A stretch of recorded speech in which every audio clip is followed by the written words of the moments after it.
Pada tanggal 27, Kementerian Pendidikan menyatakan sebanyak 19 pelajar Indonesia yang terdaftar di Universitas Teknologi Tsinghua tahun ajaran 2018 terjerat sebagai pekerja migran dan mengalami pemerasan. Kementerian Pendidikan mengecam ketidaktahuan dari pihak universitas.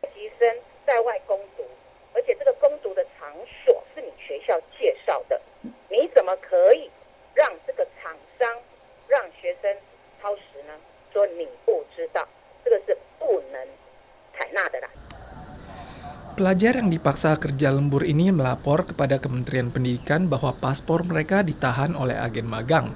Mereka juga dipaksa lembur hingga pukul 22 malam dan bekerja selama 48 hingga 54 jam per minggu dalam sektor pengelasan. Upah bulanan mereka bahkan juga dipotong. Pihak universitas mengaku tidak tahu akan masalah tersebut.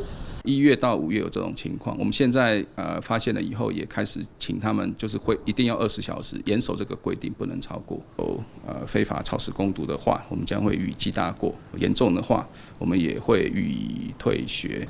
Kementerian Pendidikan menyatakan tempat kerja tersebut direkomendasikan oleh universitas dengan sarana antar jemput setiap harinya, sehingga tidak menerima alasan ketidakterlibatan universitas dan menjatuhi sanksi larangan merekrut siswa pada tahun ajaran 2019 serta pemotongan subsidi.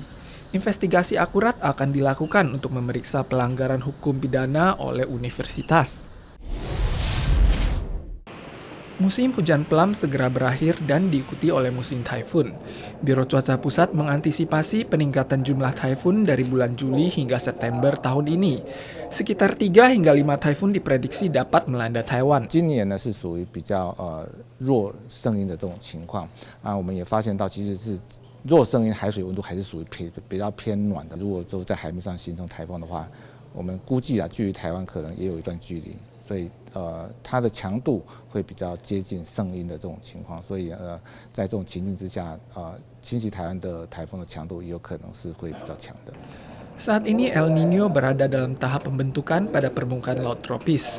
Suhu panas dengan curah hujan normal diprediksi terjadi dari Juli hingga September akibat faktor pemanasan global. Peringatan taifun di masa mendatang akan disertai dengan intensitas frekuensi laporan dari 6 jam sekali menjadi 3 jam sekali.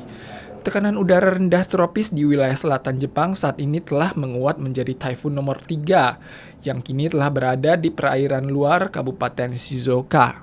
Walau taifun Spot tidak berdampak terhadap Taiwan, saat ini timbul tekanan udara tropis di permukaan Filipina Timur yang menjadi taifun keempat bila kondisi ini terjadi.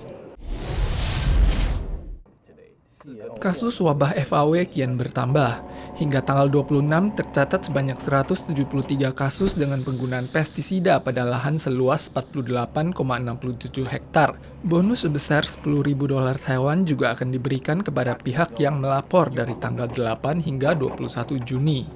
那当然就是说，政府部门颁发这样的奖金来讲的话，有鼓励农民那么及早勇于通报，那么及早通报发现的这样的一个好处。我们是有担心说，是不是会因为 没有奖金了，所以农民或者是一般的民众就不通报。